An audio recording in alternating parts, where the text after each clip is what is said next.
அன்னைக்கு சீஷர்கள் பயணப்பட்டு போன படகு கொந்தளித்த போதுதான் இவர்கள் எங்க தேடுறாங்க, ஏன் காணுமே இந்த இயேசு கிறிஸ்து.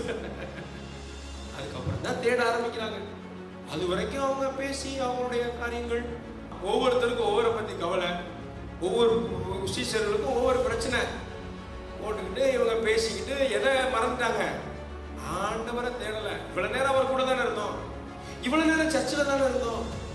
ஆனா இப்பதான் வெள்ளிக்கிழமை உபவாசம் கொடுத்துக்கு போயிட்டு இருந்தா, நைட்டு மன்றாடி ஜெபத்துக்கு போயிட்டு இருந்தா, திரும்ப ஞாயிற்றுக்கிழமையா இல்ல, கர்த்தரை தேடணும். அந்த கொந்தளிப்பை ஏன் கர்த்தர் அனுமதித்தார்? அதுக்கப்புறம் தான் அவரை தேடுறாங்க. தேடினார்கள்.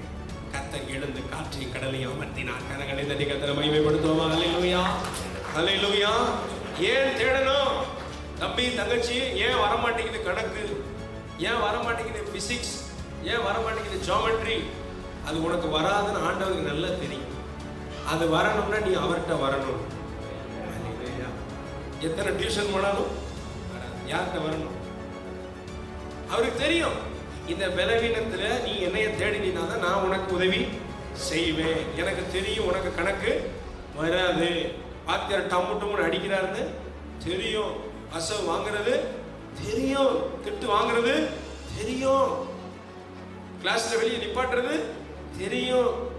உடனே நம்ம பையன் கேட்பாங்க, இத்தனையும் பார்த்துக்கிட்ட அந்த யோசு பையன் அமைதியா இருக்க. நீ நல்லா இழுத்து போத்து தூங்கு, அமைதியா தான் இருப்ப. கர்த்தரை தேடணும். சொல்லுங்க, கர்த்தரை தேடுவோம். ஹல்லேலூயா.